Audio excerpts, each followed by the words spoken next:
Hello everyone, on this very special day I would like to wish you all a very happy Valentine's Day. This song is dedicated to all the ladies and we will be singing in our own dialect. For those who don't understand our dialect, there will be subtitle and I hope you guys will enjoy it.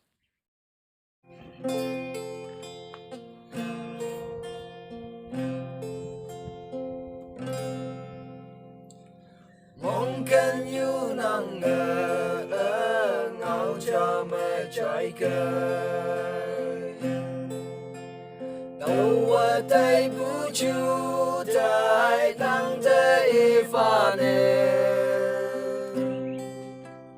vì nhu tăng mẹ bên vũ trụ bên cha lia đâu kia đâu ở năng thuê ya yên năng kỳ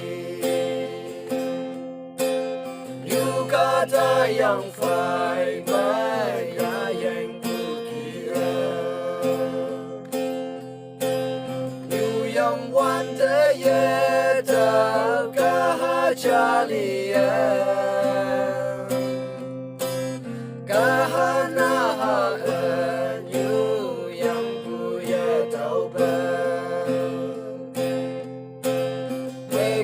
tăng mà sa pu cả cha lia ni cha at mong khen you li bay hoàn tử mong khen you yan na sa đâu làm cha de ta